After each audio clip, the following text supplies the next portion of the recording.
Hey everyone, thanks for tuning into the episode today. We're super excited to bring in a very special guest and good friend of mine, Casey Morsell. Casey played basketball at Virginia and then transferred to NC State and was a starter on the Final Four run in 2024. And now he's a commercial real estate broker here at Empire in downtown Raleigh. Casey, we're super excited to have you on today and kind of learn about your journey and how real estate's going for you. Man, I appreciate it. This is dope that you're doing this, and yeah, man, happy to be here and chat. Well, thank you. So starting off, Casey, everyone knows you for basketball and now real estate. Yeah. When people hear your name, what's like one thing that they don't know about you? Man, I think one thing that they don't know is I love nature. I think that's not like I'm like it's just super outdoorsman, but like I just love like animals and connecting with, I love, looking at certain plants. Like I just love sometimes just like that certain parts of nature, just exploring it and learning more about it outside of work. Yeah. So I think that's like a fun fact, I guess. Where did that come from? Did you go like camping when you were younger? Like honestly, growing up in the Washington, D.C. area, I wasn't necessarily around it as much in a high traffic area. So anytime that, certain parts of nature kind of catch it's more intriguing to me because I just wasn't around it as much firsthand. Like, even though I did live in kind of like a suburban area outside of D.C., it was good to kind of, it's always good to kind of learn more about, certain things that you just don't see every day. Yeah. Is there anything, kind of that you've been taking advantage of in the Raleigh area and like any parks you've been going to? No, you know what? Like I need to go to more parks. I honestly, like I said, like I love walking and I walk around, 5 Points and all around downtown Raleigh. Like I love kind of walking around Raleigh, but I don't really like walk nature much, like do mini nature trails. Yeah. But that's something that I'm open to doing for sure. Well, I guess back, when there wasn't much nature where you were living, and before you gotten into basketball, what were some things you like to do before basketball really became your life? Yeah, man. I guess starting off, I love learning. I think that was like the foundation, right? Like whether that be through documentaries, National Geographic. Like as a kid, I just always loved I was like a sponge. I loved just kind of absorbing as much information as possible in all types of random categories, right? And essentially, that is really like the foundation for, who I am today. Just trying to be open to exploring a bunch of different concepts, ideas, and it's something that has definitely been valuable along my journey. Yeah, and I guess how did that translate to you getting started with your basketball career? Yeah, so honestly, I got started. I had an older brother who played, and that definitely played a huge role in it. But the biggest thing was like, for me starting off in basketball, I just wanted to do something, or my parents wanted me to have something to get me out of the house starting off as like a little kid. And, they put me in this rec center skills clinic every Saturday. And from there, it just, I ended up developing friends at that clinic, and then friends turn into a team, and then a team turns serious, and then before you know it, you just kind of, it just grows into a point where, okay, like now you're playing for a scholarship to go to college. So that's just kind of like how it all kind of started. It all started with kind of like this curiosity. Let's get out the house. Let's get involved with something in the community, and then it just kind of grew from there. So you're causing trouble at home, and they send you to basketball court, huh? Exactly. Well, I guess when did you realize, like, when did it go from, I'm good at basketball to this is something that, could actually be something for you? Yeah, I would say it was early. I would say around the 10, 11 and under, or 11 age, because around that time, that's like when you also start traveling all across you start traveling outside of the state. And I was out of Maryland, but, I started hitting, Virginia, North Carolina for these tournaments or these competitions. And then it's like, all right, once you get, further out and, the older you get, it's like, all right, like, this is serious, right? Because there's a lot of money that goes into it. There's a lot of time. There's a huge time commitment, right? You got to have, it's not just you giving up your weekends. It's your parents, your family that's making the sacrifice. So, I mean, that's pretty much, I think that's kind of it kind of grew gradually. But when I think, when a lot of resources start going into the game, then it gets pretty serious pretty naturally. And then I assume you started having some people come to recruit you? So, when you get in high school is the age when when I was growing, I know there's so many changes to basketball and recruiting now, but like when I was coming up, high school is the age where you can then start being recruited. But where I'm from, like the high school basketball scene is so competitive. So like middle schoolers are getting recruited for high school and high schools are getting recruited for college. So it starts really, really early. And I mean, it's one of those things where, it gets real pretty quick. So, but it's still, like, I'm so thankful to do it. I mean, just the amount of people that you meet along the way, and it's something that I'll always cherish. So, even though it was such a huge commitment, like, it's something that I'll always cherish, those memories. Yeah, and I know we'd kind of love to hear. So once you did get to college, you started out at Virginia? Yeah. And then made your way over to NC State?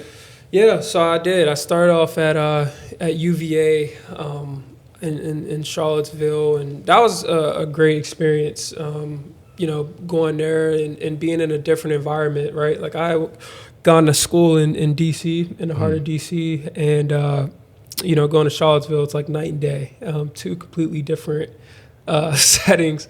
But like I said, it was around a time where it was so much going on, right? I mean, in terms of, I think that was COVID. I was there throughout 2020. Being a student athlete at the highest level, we were very successful. Like, I think we won a regular season championship. That sounds crazy saying I think.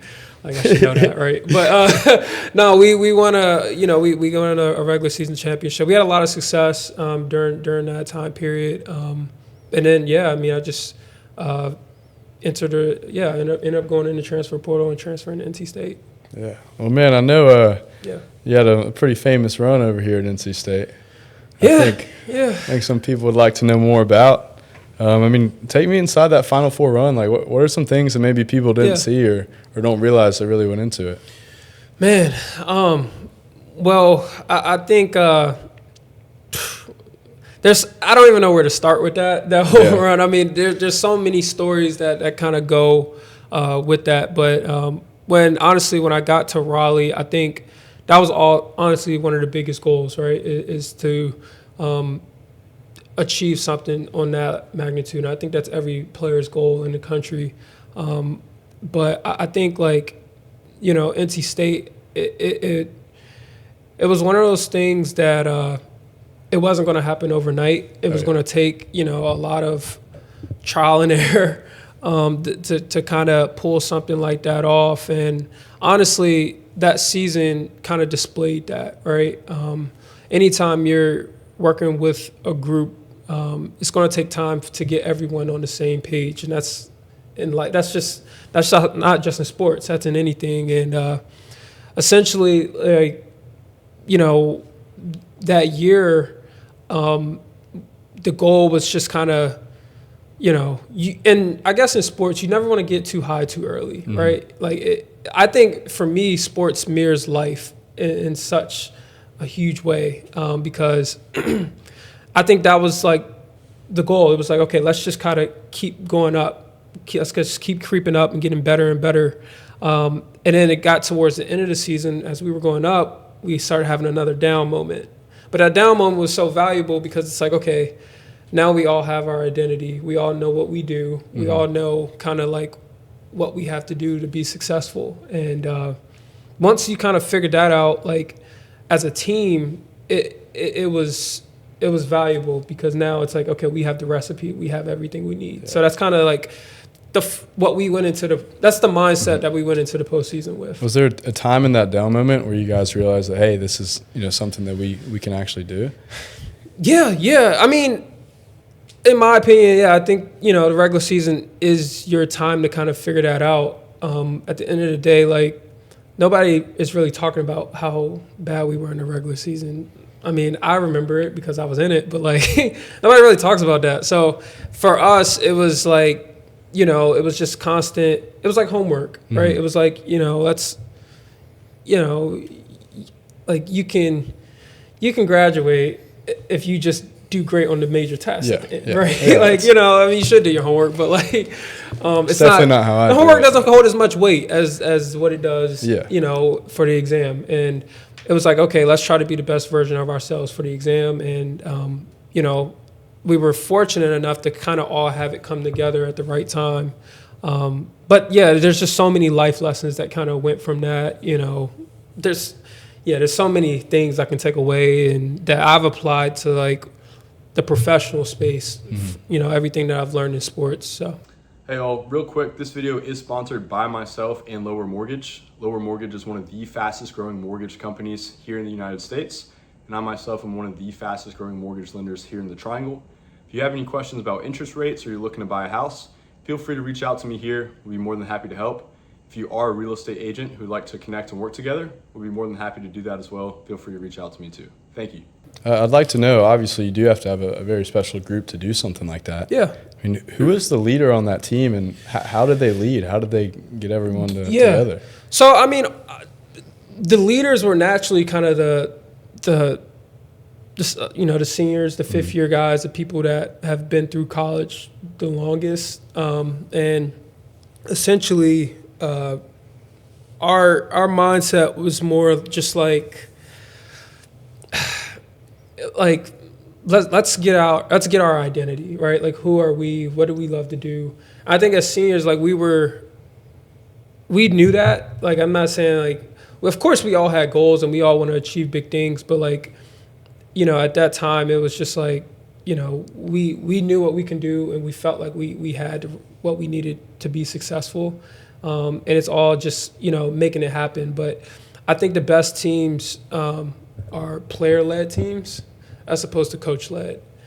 Because, if your players are the ones out there that see things, they're out in the field, like, they know what's going on. And rather than, the coach that's just kind of looking at things from, the sidelines. Yeah. So.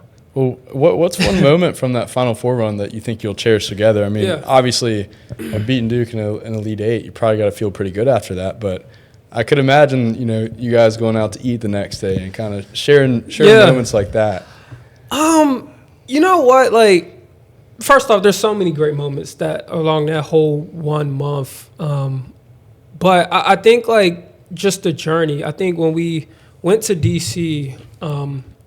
Man, I'm telling you, that first game there, like in DC, there was only like a handful of people there. And, I think the build up to eventually going and playing in a stadium with 80,000, and I think like over 20 million people on television, like that's in 1 month. Yeah. I think that's just like a memory. That 1 month is just like insane how it built up. It felt like it was just all so fast. So, of course, there were, the behind the scenes and the preparation and, but I think, where we started, I mean, we lost 4 out of our last 5 out of our last 7, something along those lines. Like, I think we were on a losing streak towards the end of the season. And so no one had us winning, like, in the postseason. And just to kind of have it flip was something that was, I mean, that's I know that I don't know if that answered your question, but like that was like kind of the craziest. Just kind of like looking at our lives kind of change in a month. Yeah. Well, congratulations to you guys and the team as well. I know that was super fun to watch. I appreciate the support, man. Did you do anything around the run? Like, where were you? I was at the Bell Tower. Okay. Okay. Yeah. Every night after the wins, of course. For sure. I had a great time doing that. I wish Canes was there around that time. Oh, right? I know. They would have been packed out, huh? What was the experience? What did that teach you? after your basketball career, now getting into business, was there anything that you took away from that run, or that you've now applying into business? Yeah, so when I got to NC State in 2021, that was the beginning of the NIL era, so the name, image, and likeness. And basically, players can basically be compensated for their name, image, and likeness. So I feel like that's what kind of changed the perspective, especially for me personally, knowing that, I wasn't in high demand to be like an NBA player. I mean, yeah, I was a really good player in college, but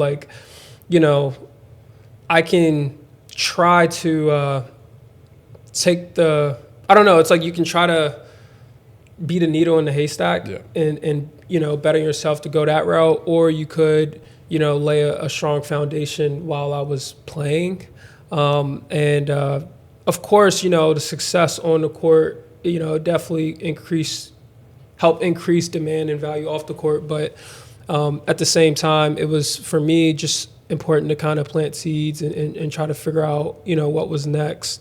I feel like our success on the court definitely enhanced that. And, I'm just fortunate enough for it to all work out. Yeah. And was there any kind of identity shift that you had to have going from, athlete to a businessman like yourself? Yeah, I mean, I think, I think in this era of college sports, it's a business already, right? Mm-hmm. Like anytime you're part of an industry that's a multi-billion-dollar industry, whether you're being paid or not, you're still in a professional setting, and I think that's the approach that everyone has always had. So when it came down to it, basically, I just wanted to basically have that same approach off the court, because I knew that, like, in sports, right, like, that's a physical thing. So basically, it's like, one injury, anything, like, one loss, right? Like, then maybe the position that I am in real estate is different if we lose the first game as opposed to the last, right? Like, there's so many different factors that can, contribute to what your next step is. So basically, I just wanted to make sure that, like, I had kind of things lined up, because you didn't know. Like, I didn't know what was next, so I just wanted to have options. Yeah, and going off that, I mean, you having things lined up, when did you start to really take those steps into real estate? And I mean, when did it first come into the picture as an option for you? So, I think in 2021, I think NIL, like I said, became legal. And essentially, I just wanted to find a vehicle to invest in. I wanted to invest in some sort of project. And basically, I was looking to invest in, like, residential projects in the area. I had no knowledge on it. I didn't know much about it. But I wasn't comfortable unless, I had a mentor to kind of guide me and show me the ropes. And Greg Hayden, the guy I work for now at Empire, basically, he kind of took me under his wing and just said, you should, learn more about commercial. You should explore the commercial route. And long story short, like, I didn't know anything about residential. I didn't know anything about commercial. So I'm just like, all right, I might as well just see what commercial is talking about first. And if I don't like it, I'll just go back and explore residential. Yep. So basically, he, before heading into my fifth year, so I graduated in 4 years, but, athletes have, like, this COVID fifth year thing going on. So that was the 2024 year. That was my fifth year of college. So anyway, but before that season, I did an internship with Empire. And from there, like, I received knowledge from, and I just shadowed the entire company. It's a small group, but there's so much going on, from construction, property management, brokerage, marketing, you name it. Like, all these portions of the company I got experience from. And from there, I kind of took that knowledge, played another season, but I kind of basically from there, that's kind of how I learned why I wanted to go into brokerage. I just love the fact of, the constantly going out, having the conversations, being in the field, meeting all these people. Like it felt the most natural.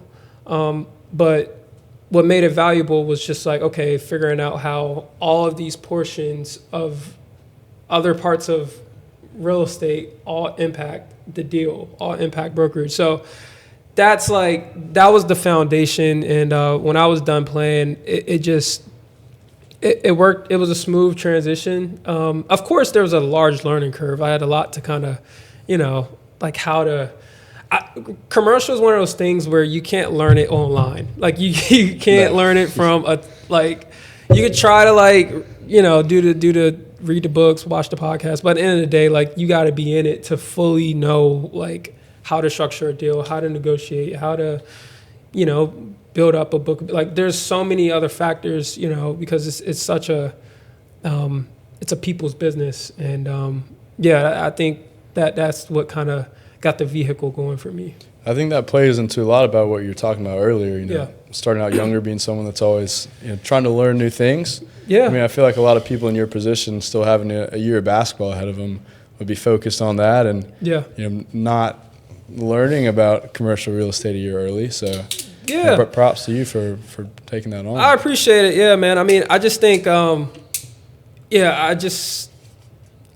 think something that a lot of people don't talk about in sports is, you go and you can play a certain amount of time after basketball. But I think it's unfortunate because basically I think on a piece of paper or on a resume, it looks like you haven't done anything for however many years since you graduated.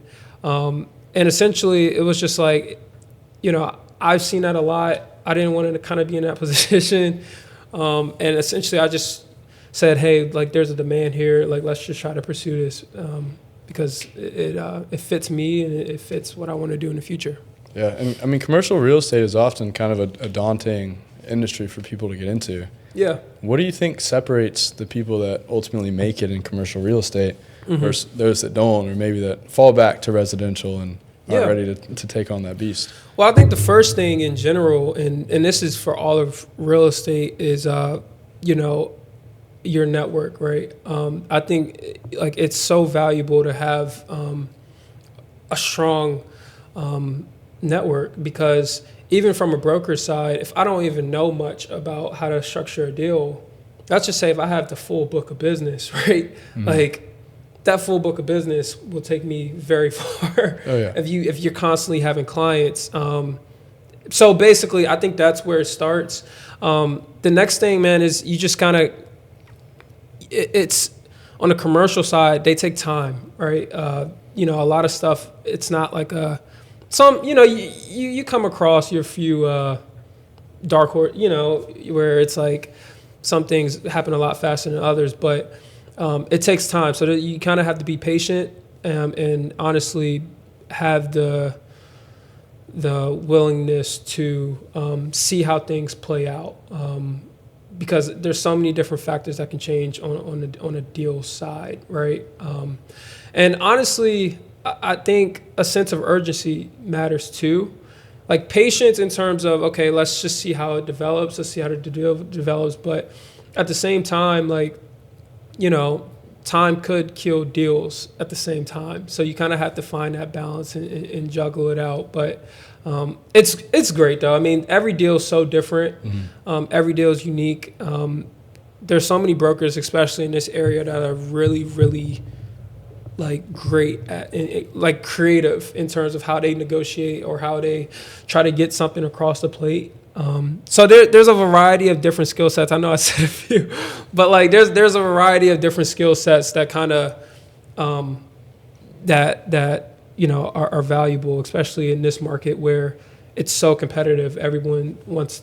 There's a lot of people moving to this market, so that's just kind of what I'm seeing from a broker side. Yeah, and you brought out a lot of points that I think really do stand out. I mean, like you said, people that want to get into commercial real estate, you can't watch the podcast. You can't read the books. You have to get into it. And I think that stumps a lot of people. They if I get into it, I don't know what I'm doing. How am I going to learn? I know when I started out in the mortgage business, I had to lean on my mentors to actually push through my first couple mortgages. And I'm assuming that's the same with you.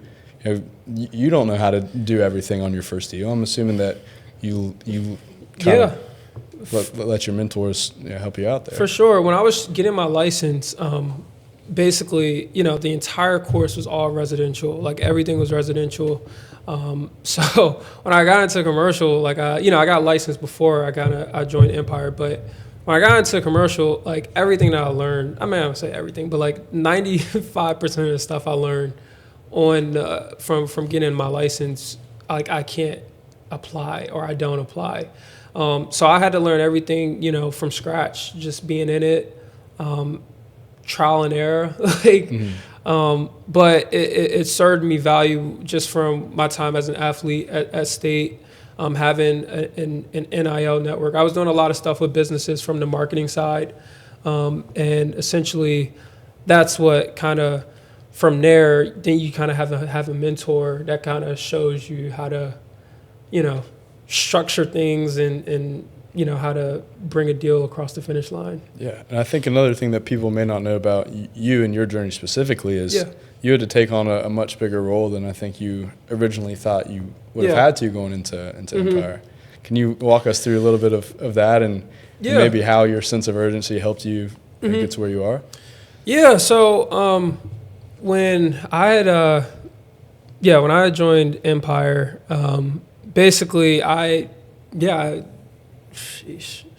was the intern, and basically after my final season, I joined full-time.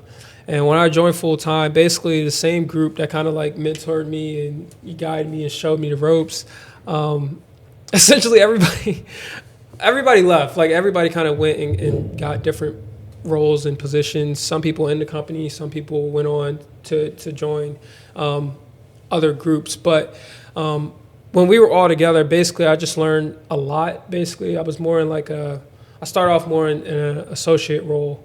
And then basically kind of when people left, basically I kind of, had to be more hands-on in terms of making decisions and, structuring LOIs, negotiating leases, doing a lot of tours, doing a lot of deals and bringing a lot across the finish line. So I think for me, the company I work with, we're a small group, but we have essentially over 1 million square feet in downtown Raleigh.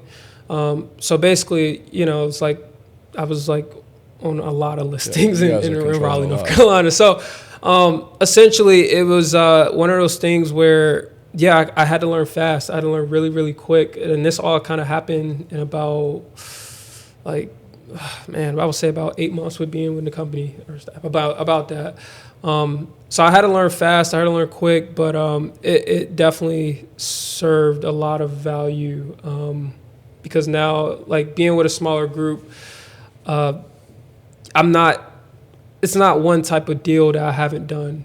I've done the office, the retail, the industrial, the flex space. I've also sold a house.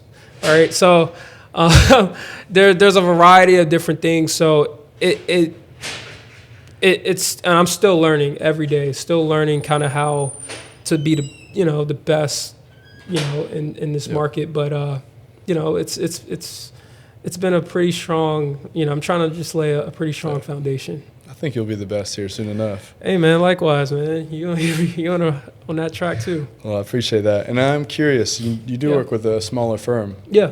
Why would someone choose a smaller firm rather than picking one of the big ones? Yeah, well, like I mentioned, I think, the larger firms, from what I've seen, they look for people who can kind of specialize in one aspect of real estate. And for me, honestly, it was one of those things where I felt like my network was in a lot of different markets, right? So I had, a lot of, I had a network in the office space, the retail space.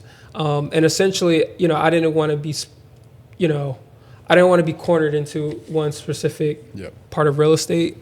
So basically, essentially, being at Empire, like it's the grind. Like I think that's the grind. It's like, you know, you don't have one niche, but at the same time, you're learning a lot about different markets, and it's impactful too. Because let's say in COVID, for example, right, when the office space, if you only did office, if that was all you did, then COVID happens, you're going to be impacted by it. And I saw that as well. And that was part of my consideration when choosing a brokerage firm as well. So basically, I didn't want to be cornered, and essentially, like that's that's a main difference between, like, you know, your large groups. But everybody has a preference, like you know, to each his own. But yeah, I think that's like the main difference, and I think there's like little minor differences here and there, but that's comes like the down to biggest personal thing. preference. Yeah, and obviously when you got into it, you know, you had this recognition, you had connections, and you're using your NIL. And you may not know the answer to this because you didn't have to do it, but how would someone with zero experience, zero connections, you know, how would they stand out? And I think this applies to you now because you may be more in a role now to where you're looking for someone to maybe join your team and help you out. Yeah. What would stand out to you? What would you be looking at in a potential, you know, hire? Yeah, I think the biggest thing is building up a network. And I think it could start with just scheduling a lunch, a coffee, or, you know, going out to as many networking events. When I finished playing, the first thing I did was I joined ULI. That's where I met. That's where we met. Like I joined ULI to honestly just, you know, build up my network. And I think anybody can join ULI, especially students. And I think from there, you know, that could be the foundation. And then you schedule other meetings with, you know, rather it be different speakers and different classes. Like there's classes that go and you check out so many different areas of Raleigh. But I think joining groups, scheduling lunches, I think that's the place to start. And then from there, for me personally, like I kind of figured out, okay, like I know what part of real estate I want to get into.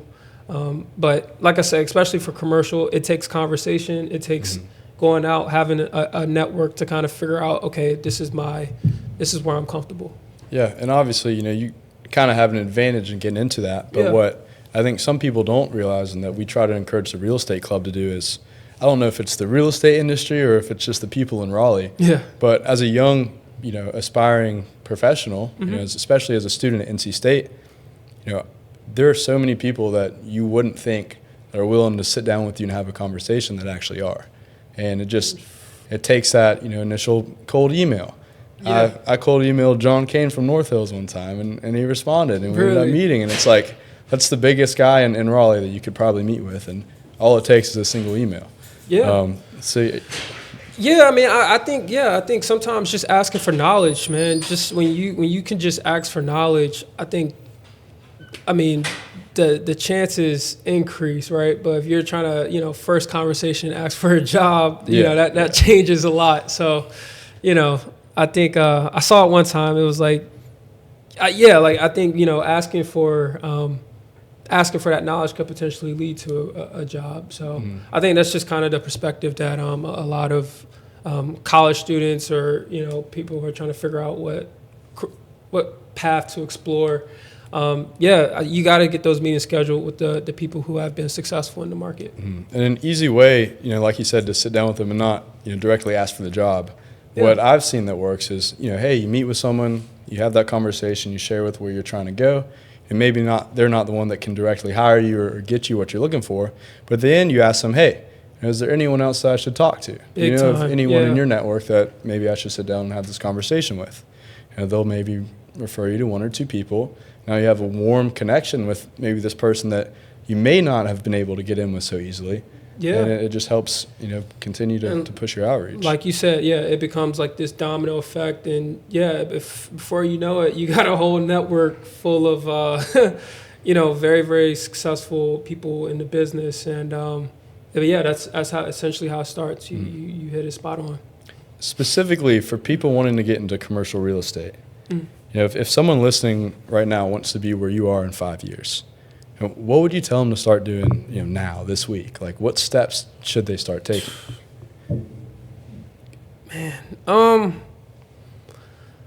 Yeah, I think the biggest thing is find a few people, that aspire you in the business, and essentially, like what we said, reach out to those people, schedule, if you reach out to 10, if only one responds, like that's a win, right? I've reached out to 50 and only one responds. Yeah. And then that person is actually someone that maybe you work with, maybe you have to reach out to another 50. So yeah, exactly. It's a numbers game at the end of the day too. I think that's where you start, because I think, you really don't know what to expect. Like it could be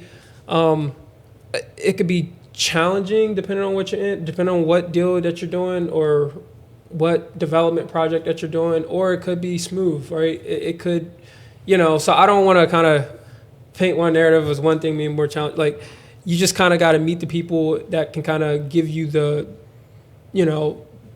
can help you kind of build the recipe for how you want to take your career, really. So obviously to become a commercial broker, you have to take the course, you have to get licensed, you have to get a job. But you're saying what people can do right now is to start to build their network so that later down the road they can. I mean that too. You could definitely go and get licensed. I mean, from a broker side, everybody has to have the same license, whether it be residential, commercial. Everybody has to have the same license. And if you're already licensed, as a in residential, you got to go and join the groups, right? ULI. I'm also part of Raleigh Chamber and Leadership Raleigh. And, you can be part of a lot of different nonprofits as well. So I'm part of Journey League and a few others. So basically, like, I think that's kind of like just getting out there, meeting people, connecting with people. I'm also very involved still with NC State. So, yeah, I think you juggle all of that, all of that plays a part into real estate, because at the end of the day, these are these businesses or these people are part of your network, and you it's like you have a personal relationship with them, but as well, but it also influences commercial as well. You are still involved at NC State, and you do the basketball camp. How can people help support you or be a part of that? The basketball camp essentially started as I essentially wanted to do something that was beyond a meet and greet for student athletes. I think, when this NIL stuff started, basically, it was only just like a meet and greet. And I felt like people need to go and connect with, players and different people in Raleigh on something. They need to really know these people, right? And that's essentially how it started. It grew, right? We're going on our 4th year now. And essentially, I'm very, very thankful to kind of have that going, because as well, I mean, it also helps me stay involved in the games, keeps me in grassroots basketball, grassroots sports in Raleigh. But for those, it is only 8 to 14, so everybody, high school, college age, like you're more than welcome to come and and check it out, but or potentially sponsor a kid. But at the same time, it is an age limit. So Cam, you can't play. I really want to go dunk on some middle schoolers. But no, I think that myself and my grandmother are actually supporting a kid this year, so we're looking forward to doing that. Yes, I appreciate her. I want to go over a couple of speed round questions I had put down. Yep. Just real quick questions, short answer, kind of whatever you feel is right. And it doesn't have to be real estate related, doesn't have to be basketball related. The first one is, what's the best advice you've ever gotten? That may be a loaded question, but is there anything that comes to mind, something that you maybe follow or think about more often than not? Yeah. The best advice is to be really great at the things that don't require talent. I think that was, I think that's pretty self-explanatory, but whether that just means, you know, working hard, showing up on time, like being a good teammate, a good friend, all those things that don't require talent. I think that was, probably the best advice I've ever gotten. That's a good one. Yeah. That was a perfect answer. What's one thing that business taught you that sports hasn't? Business taught me that sports hasn't. Nothing, huh? Dang, I feel really bad if I said nothing, but I mean, if that's the case, that's the case. Well, I think it teaches me that, like, how to work with people who haven't been in sports, right? Like, I mean, most of the times when I'm going into a lot of rooms, I'm essentially the only former athlete, right? And it's like, okay, how do you kind of, share your thoughts and, your thought process with someone that doesn't have that background, or with multiple people who don't have that background. So I think that's probably the biggest thing that I've learned from business. It's a good perspective, yeah. What's the biggest deal you want to do within the next 5 years? What's the biggest deal? Like, do you have anything specific? Is there a certain building you're looking to maybe lock up? Man. Good grief. I got some hidden gems, hidden things I want to do, but you got to keep them on the down low. I know I do. I keep them on the down low, but essentially, I think the goal is to one day be to own a variety of commercial property, and if the right thing comes along, just keep my eye out for it. There you That's go. really it.